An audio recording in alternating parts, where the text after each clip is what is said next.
Hello दोस्तों, नमस्कार। स्वागत है आप सभी का अपने चैनल साहित्य ज्ञान धारा में। आशा करती हूँ आप सभी लोग स्वस्थ होंगे और अपनी पढ़ाई में लगे होंगे।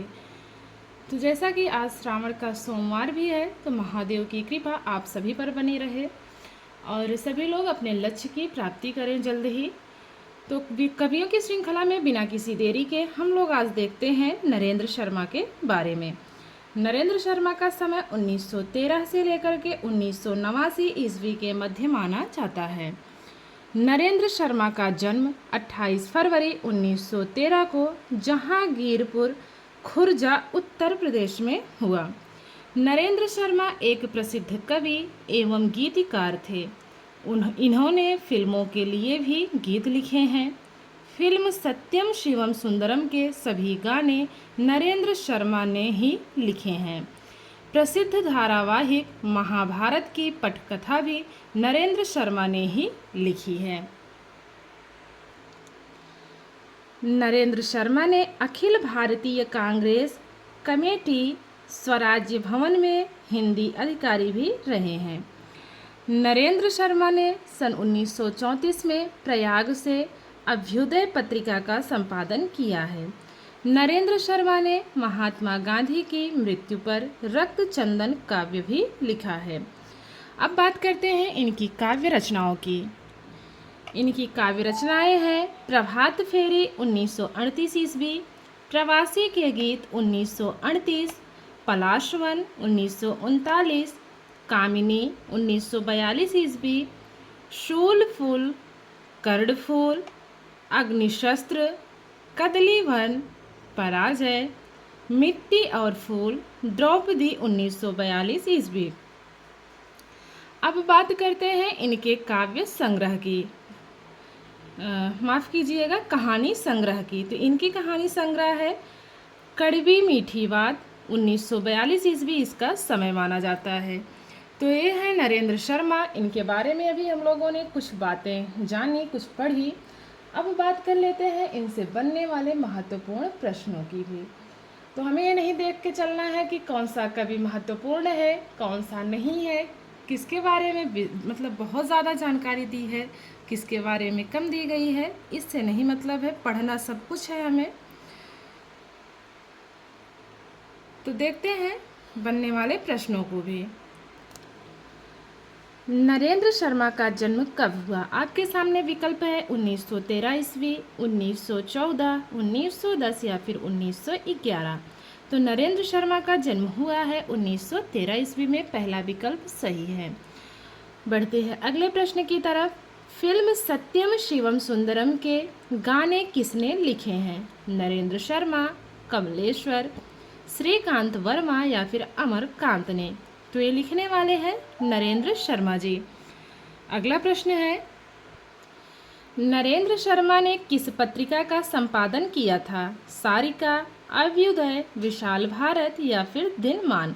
तो नरेंद्र शर्मा ने अभ्युदय पत्रिका का संपादन किया था, महत्वपूर्ण है, दूसरा विकल्प सही है। अगला प्रश्न है, नरेंद्र शर्मा ने महात्मा गांधी जी के जीवन पर कौन सा काव्य लिखा? प्रभात फेरी, प्रवासी के गीत, रक्त चंदन, पलाश वन? तो जो नरेंद्र शर्मा हैं, इन्होंने महात्मा गांधी के जीवन पर जो काव्य लिखा है उसका नाम है रक्त चंदन, तीसरा वाला विकल्प बिल्कुल सही है। अगला प्रश्न है, नरेंद्र शर्मा मूलतः हैं? विकल्प है कहानीकार, नाटककार, उपन्यासकार या फिर गीतकार।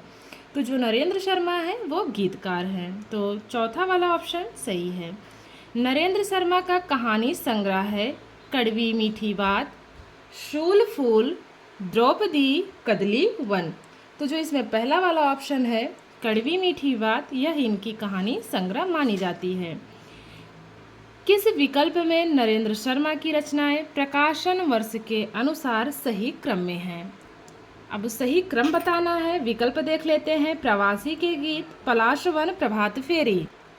तो जो सही क्रम दिख रहा है वो तीसरे विकल्प में दिख रहा है। सबसे पहले आएगा प्रभात फेरी। प्रभात फेरी का समय है 1938, प्रवासी के गीत 1938 ईस्वी और पलाशवन की बात करें तो इसका समय है 1939 ईस्वी। तो तीसरा विकल्प सही है।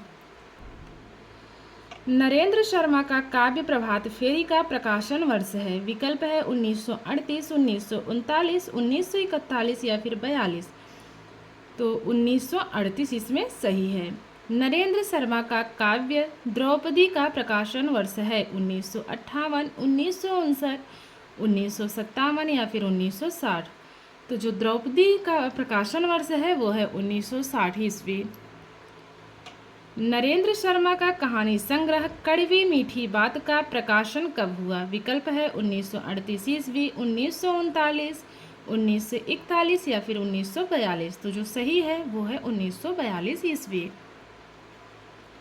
नरेंद्र शर्मा का जन्म कहाँ हुआ? विकल्प है कमासिन गांव, बांदा उत्तर प्रदेश, मीरापुर मुजफ्फरपुर उत्तर प्रदेश, जहांगीरपुर खुर्जा उत्तर प्रदेश। तो ये तीसरा वाला विकल्प ही सही है। बढ़ते हैं अगले प्रश्न की ओर। दूरदर्शन के लोकप्रिय धारावाहिक महाभारत की पटकथा किसने लिखी है? नरेंद्र शर्मा, धूमिल, रघुवीर सहाय या फिर कमलेश्वर। तो वो लिखने वाले हैं नरेंद्र शर्मा, अर्थात पहला विकल्प सही है। नरेंद्र शर्मा के संपादन में अभ्युदय पत्रिका का संपादन कहाँ से होता था? दिल्ली, कलकत्ता, प्रयाग या फिर मुंबई। तो प्रयाग से होता था। तीसरा विकल्प सही है। नरेंद्र शर्मा ने इलाहाबाद विश्वविद्यालय से किस विषय से स्नातकोत्तर की उपाधि प्राप्त की थी? हिंदी, अंग्रेजी, उर्दू या फिर फ्रेंच। तो जो सही विकल्प है वो है अंग्रेजी। अगला प्रश्न है, रक्तचंदन काव्य का प्रकाशन वर्ष है 1938, 39, 49 या फिर 42। तो जो रक्तचंदन काव्य है इसका प्रकाशन वर्ष है 1949 ईस्वी। अगला प्रश्न है, नरेंद्र शर्मा के कितने काव्य संग्रह प्रकाशित हुए? 15, 16, 17 या फिर 18। तो महत्वपूर्ण है, इनके कुल 17 काव्य संग्रह प्रकाशित हुए। इनमें से कौन सा काव्य नरेंद्र शर्मा का नहीं है? अब नहीं बताना है। विकल्प है मिट्टी और फूल, बुनी हुई रस्सी, कर्णफूल या फिर कदलीवन। तो सबको पता है कि बुनी हुई रस्सी इनका नहीं है। बुनी हुई रस्सी है किसका? तो भवानी का है। अगला प्रश्न है, नरेंद्र शर्मा के काव्यों का प्रकाशन वर्ष के अनुसार सही अनुक्रम किस विकल्प में है? अब विकल्प देख लेते हैं पहले। प्यासा निर्झर, सुवर्णा, हंसमाला या फिर सुवीरा। तो इसमें जो सही ऑप्शन है वो चौथा वाला हमें दिख रहा है। कैसे दिख रहा है? तो सबसे पहले है हंसमाला, उसके बाद कौन सा आएगा? प्यासा निर्झर, फिर कौन सा आएगा? सुवर्णा, उसके बाद जो है नंबर आता है सुवीरा का। तो आगे देखते हैं, नरेंद्र शर्मा का निधन कब हुआ? विकल्प है 1989, 1990, 1991 या फिर 1992। तो इनका निधन हुआ है 1989 ईस्वी में। आशा करती हूँ आज की वीडियो आप लोगों को अच्छी लगेगी। वैसे तो वीडियो बहुत ही छोटी है आज की, लेकिन इसमें जो जानकारी है वो बहुत बड़ी है। तो मिलते हैं अगले वीडियो में। तब तक के लिए सभी को जय श्री राधे कृष्णा, हर हर महादेव, नमस्कार।